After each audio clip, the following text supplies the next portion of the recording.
আসসালামু আলাইকুম রহমতুল্লাহি ওয়া বারাকাতুহু। সম্মানিত ভাইয়েরা, আমি আপনাদের সামনে আজকে দুইটা বিষয় নিয়ে কথা বলবো।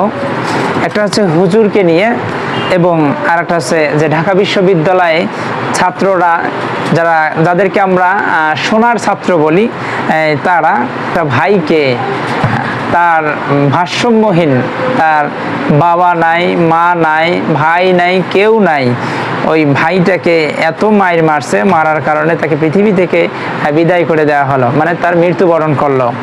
তো আমি প্রথমে বলবো হুজুরের কথা। আপনারা যে দেখতে পারতেছেন আমার স্ক্রিনে, দেখেন এই হুজুর তার জনসম্মুখে, আপনারা আরো যে স্পষ্টকে দেখেন, আপনাকে দেখাই যে হুজুর তাকে জনসম্মুখে তাকে অপমান, অপদস্থ এবং আরো কঠোরভাবে তাকে শাস্তি দেওয়া হয়েছে। কারণ কি? তার কারণটা হচ্ছে সে একটা ছাত্রকে পড়া শিখাইতে যেয়ে বা কথা যে কোনো একটা কারণে হুজুর তার ছাত্রটাকে মারছে। এই জন্যে তার গ্রামবাসী, তারা দেখেন মুরব্বী যারা এখানে অনেক লোক এই হুজুরকে শাস্তি দেওয়ার জন্য, হুজুর দেখেন কিভাবে তার মাথাটা নত করে এখানে আছে। তো এই হুজুরকে তারা শাস্তি দিল। কেমন শাস্তি দিল? যে তিনি এখানে কোনো মাদ্রাসায় চাকরি করতে পারবে না, গ্রামের আশেপাশে যা মাদ্রাসায় কোনো চাকরি করতে পারবে না। কারণ কি? তার অপরাধটা হচ্ছে এটাই যে তিনি ছাত্রকে মানুষ করতে যেয়ে একটু ব্যাত দিয়েছে। এই ব্যাতের কারণে তার গ্রামবাসী তাকে অপদস্থ, অপমানিত, তাকে শাস্তির মুখোমুখি করলেন। কিন্তু আপনাকে আমি আরেকটা স্ক্রিন দেখাবো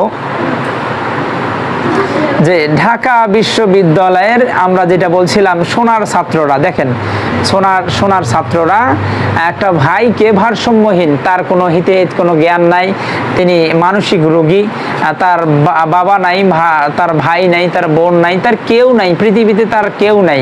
কিন্তু এই লোকটা ক্ষুধার জ্বালায় চুরি করেছে। আচ্ছা, মানলাম সে চুরি করেছে, ক্ষুধার জ্বালায় সে ক্ষুধা নিবারণ করার জন্য সে ঢাকা বিশ্ববিদ্যালয়ে সে ঢুকেছে। এই ঢুকার কারণে সে নাকি মোবাইল চুরি করছে, এই চুরি করার অপরাধে। কিন্তু আসলে আদৌ কি চুরি করছে না সেটার কোনো প্রমাণ নাই। লোকটাকে এইভাবে মারতে পিটাতে শেষ করে দেওয়া হলো, সে মৃত্যুবরণ করলো। তাকে দেখেন ভাই, কত কষ্ট দিলে মারলে এরকম হয়।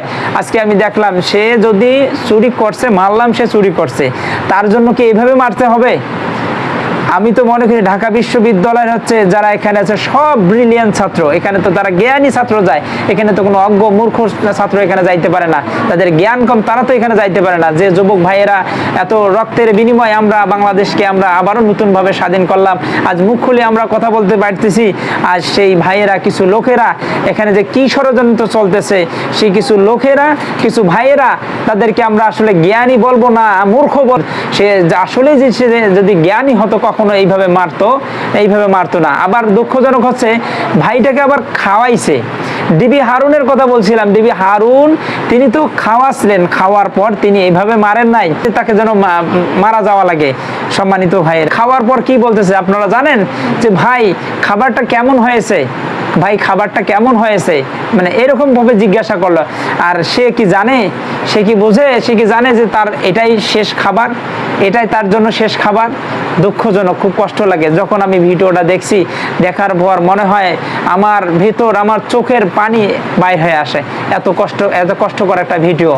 যারা এই জিনিসটা করছে, কেন যে এই জিনিসটা করলো আল্লাহ ভালো জানে, আর তারাই ভালো জানে।